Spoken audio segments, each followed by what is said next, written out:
बोले यहाँ पे आ गए यहाँ पर।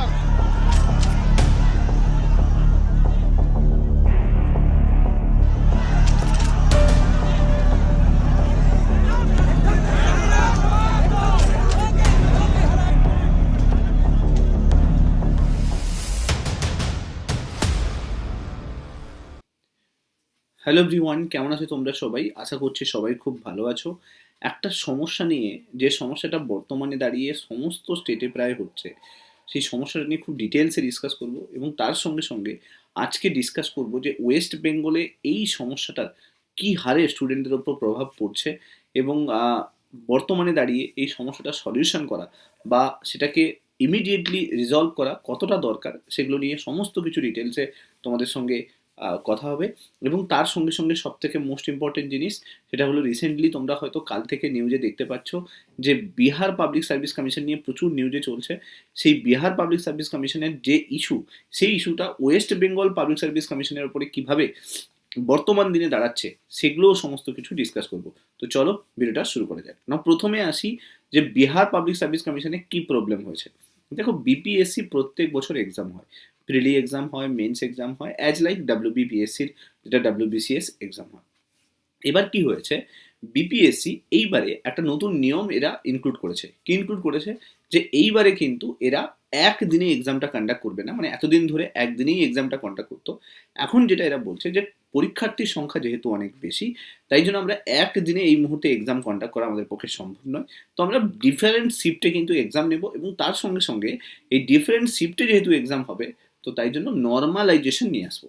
এখন আমরা এতদিন জেনে এসেছি যে সিজিএল, এনটিপিসি এই সমস্ত এক্সামে নর্মালাইজেশনের ব্যাপারটা আছে, কারণ ওখানে ম্যাথের পোর্শনটা অনেকটা বেশি আছে, রিজনিংয়ের পোর্শনটা অনেকটা বেশি আছে, তো সেখানে ক্যালকুলেটিভ যেহেতু রয়েছে, তো নর্মালাইজেশনটা মানা যায়। কিন্তু এখন যেটা প্রবলেম, সেটা হচ্ছে Bihar public service commission GS এর এক্সাম নেবে। প্রিলিমসে জেনারেল স্টাডিজের কোয়েশ্চেন থাকবে, সেখানে জিকের কোয়েশ্চেন থাকবে, তো সেখানে তারা নতুন করে নর্মালাইজেশন সিস্টেমকে অ্যাড করতে চলেছে। আর এটাই হচ্ছে নিয়ে প্রোটেস্ট, স্টুডেন্টরা প্রোটেস্ট করছে।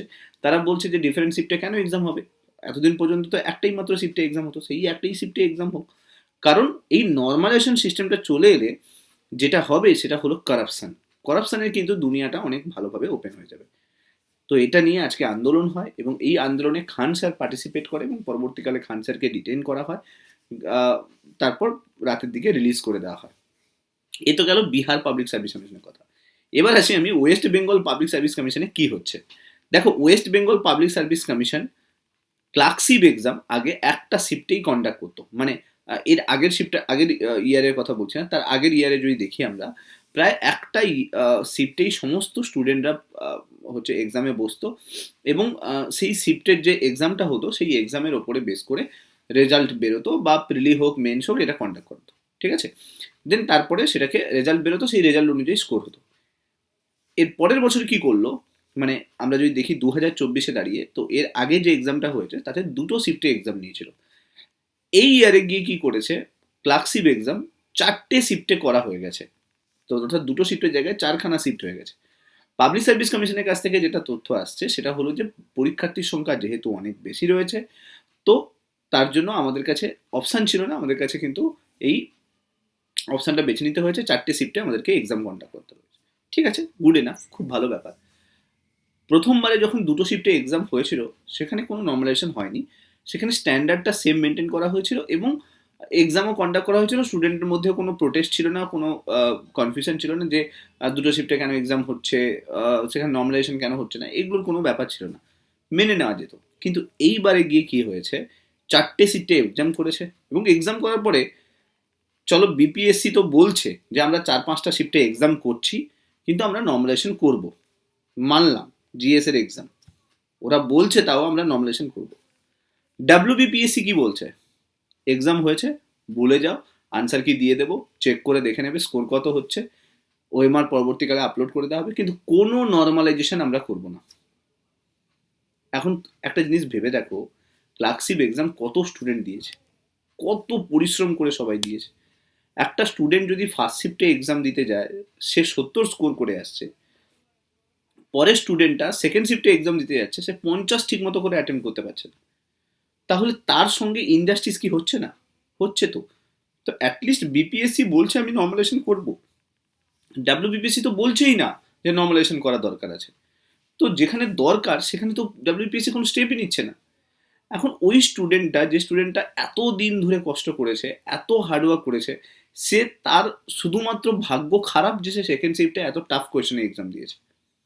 এখন তুমি ভাবো জিএস এর কোয়েশ্চেন ফার্স্ট শিফটে যদি ইজি হয়, একটা স্টুডেন্ট খুব ভালোভাবে অ্যাটেন্ড করে আসতে পারছে, কারণ সেখানে সে ম্যাথটাকেও ভালোভাবে ক্যালকুলেট করে অ্যাটেন্ড করে আসছে, তাহলে জিএসও ভালো করে অ্যাটেন্ড করে এলো। কিন্তু সেকেন্ড শিফটে গিয়ে জিএস অ্যাটেম্পটই করতে পারলো না, শুধু ম্যাথ অ্যাটেম্প করলো আর ইংলিশ অ্যাটেম্প করলো। বলো তার সঙ্গে কি জাস্টিস হচ্ছে? এটা তো ইনজাস্টিস, কমপ্লিটলি ইনজাস্টিস।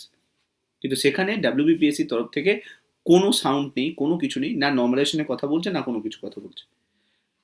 যেটা দরকার, যেখানে নর্মালাইজেশনটা খুব নিড আছে, সেখানে ডাব্লিউবিপিএসসির কোনো, সেখানে কোনো কিন্তু যুক্তি নেই। এবার আমাকে একটা কথা, ডাব্লিউবিপিএসসি একটা কনস্টিটিউশনাল অর্গানাইজেশন, মানে পাবলিক সার্ভিস কমিশন একটা কনস্টিটিউশনাল অর্গানাইজেশন। আমি আশা রাখছি যে ওই কনস্টিটিউশনাল সাংবিধানিক পদগুলোতে কোনো ভালো মানুষই বসে থাকবে, কোনো মানুষ এরকম বসে থাকবে যারা হেড পজিশনে রয়েছে, তারা এটা ভাববে যে অবভিয়াসলি ফার্স্ট শিফটে যদি ঠিকমতো করে ইজি কোয়েশ্চেন হয়ে যায়, সেকেন্ড শিফটে টাফ কোয়েশ্চেন হলে মেলানো যাবে না। তাদের মাথায় কি এই জিনিসটা আসেনি? তারা কি এই ইনজাস্টিসের কথা ভাবতে পারছে না? এটা কেমন, মানে এটা কেমন, কারা বসে আছে যারা এইটুকু সামান্য জিনিসগুলো থিঙ্ক করতে পারছে না? যে ফার্স্ট শিফটে কোয়েশ্চেন ইজি হচ্ছে, সেকেন্ড শিফটে কোয়েশ্চেন টাফ হচ্ছে, একটা স্টুডেন্ট কি করে অ্যাটেন্ড করবে?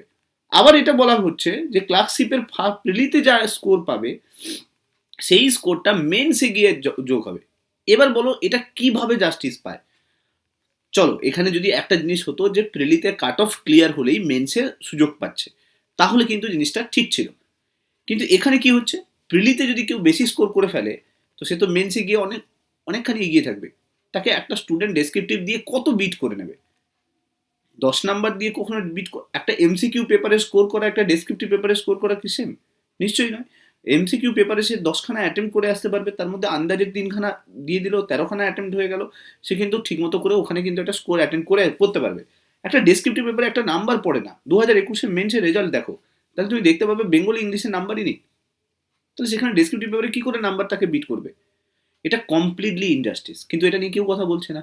বলছে যদিও সেরকম কোনো কিছু নেই, কিন্তু কোয়েশ্চেন হচ্ছে তাহলে এই স্টুডেন্টগুলোর কি দোষ ছিল যে তারা সেকেন্ড শিফটে এক্সাম দিতে গেছে, বা থার্ড শিফটে এক্সাম দিতে গেছে, বা ফোর্থ শিফটে এক্সাম দিতে গেছে, যে যে শিফটেই টাফ হোক না কেন? এটা কোন ধরনের জাস্টিস সিস্টেমের মধ্যে পড়ে যে যেখানে সে বিন্দাস ফার্স্ট শিফটে ভালোভাবে এক্সাম দিয়ে এলো, বা ইজি পেপারে ঠিকমতো করে দিয়ে এলো, আর পরের শিফটে গিয়ে সেটাকে টাফ পেপারে অ্যাটেন্ড করতে হচ্ছে? এটা তো এবার এইখানে যেটা সব থেকে ইম্পর্টেন্ট জিনিস সেটা হচ্ছে নর্মালাইজেশন করা। ক্লার্কশিপ এক্সামে যদি নর্মালাইজেশন না করে, তাহলে কিন্তু অনেক প্রবলেম হবে। যদিও সুপ্রিম কোর্টে একটা রুলস আছে যে নতুন করে এক্সাম চলাকালীন কোনো নতুন করে রুলস বানানো যাবে না, কিন্তু কোথাও যেন একটা ইনজাস্টিস হচ্ছে। বাট সেই ইনজাস্টিস নিয়ে কেউ কথা বলছে না। আমার মনে হলো যে এই যে বিহার পিএসসিতে যেটা হচ্ছে, আমার মনে হয় ডাব্লিউবিপিএসসি সেটা তার থেকেও বেশি ইনজাস্টিস করছে স্টুডেন্টদের সঙ্গে, কিন্তু সেটা নিয়ে বলার মতো কেউ নেই। আর রইল বাকি পিএসসি এটা ভালো করে বুঝে গেছে। দেখো, কথা হচ্ছে যে বারবার এতগুলো শিফটে নেওয়ার কি দরকার? যদি আমাদের কাছে স্কুলের অভাব নয়, জায়গার অভাব নয়, আমরা স্টুডেন্টরাও ঠিকমতো করে টাকা দিয়ে ভরছে, তারা টাকা দিয়ে ফর্ম ফিল আপ করছে, তা টাকার অভাব তাও নয়।